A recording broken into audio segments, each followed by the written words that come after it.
Welcome to the deep dive.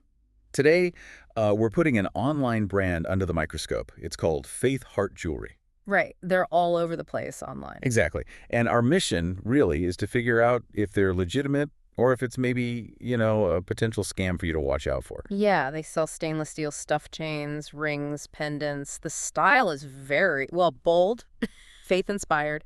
Crosses, angel wings, that sort of thing. But we're not really here to review the jewelry itself. No, we're looking at the business. Is it real? Okay, so first impressions.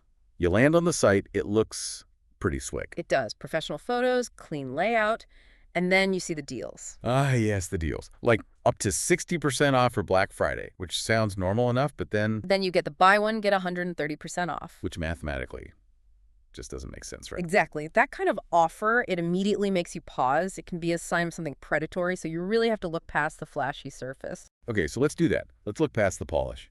They promise faith and strength, but that deal feels questionable.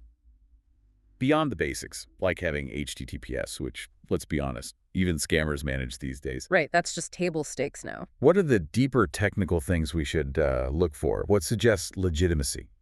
Well, we looked into the source material analysis on this. The domain name, for instance, it's been registered and active for a good while. That suggests they're not just a pop-up, a fly-by-night operation trying to make a quick buck. Okay, so longevity in the domain registration. That's something. Yeah, and they have proper legal policies, published returns, privacy, and clear payment processor info. It adds a layer of structural soundness. Let's circle back to that crazy deal, though, the 130% off. I mean, that still screams potential issue to me. It absolutely does. And it's a known tactic in some parts of e-commerce. And tactic how? It's usually either a mistake, which points to maybe carelessness, or it's deliberately confusing. Often, that huge discount isn't on the main item you bought. It applies to a second, often much cheaper, specific item they add to the cart.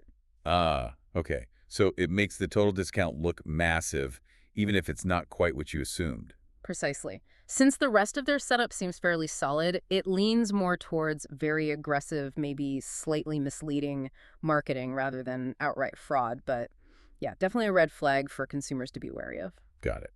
So aggressive marketing, not necessarily a scam signal in itself if other things check out. Right. If the tech side is generally okay and the pricing is just extreme marketing, where's the most convincing proof that this is a real business shipping real products? That really comes down to the social proof, the organic stuff. What do you mean by organic? I mean, real customer activity. They have thousands of followers on Instagram, Facebook, the usual places. But more importantly, you see actual customers posting, unboxing videos, pictures of them wearing the jewelry, leaving reviews with photos.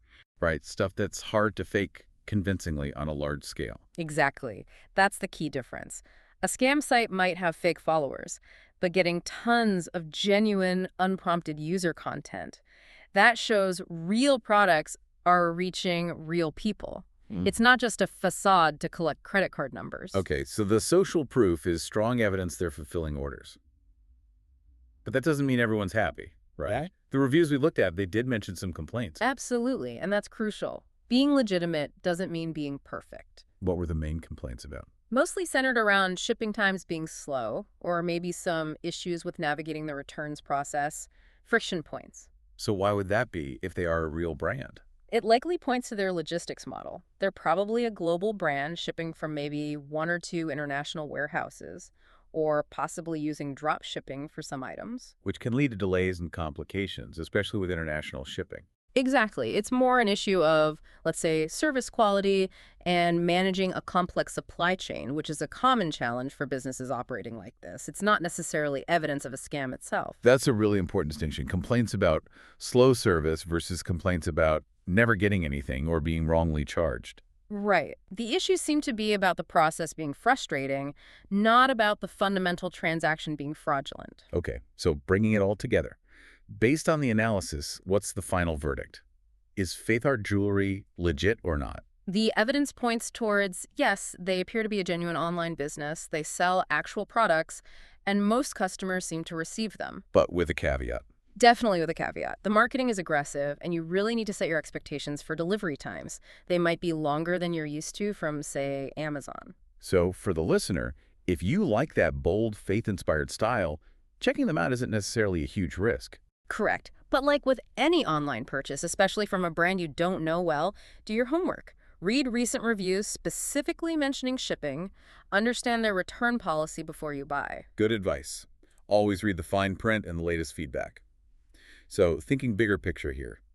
Faithheart's success seems tied to building this niche community online, heavy on social media engagement. Yeah, that seems core to their model. Faith and strength, but driven by Instagram likes and shares, essentially. But their weak spot appears to be the logistics, the actual getting the product to you part, which is where customer trust can easily break down. That's true. The front end is slick community building. The back end is complex global shipping. So here's a thought to leave you with.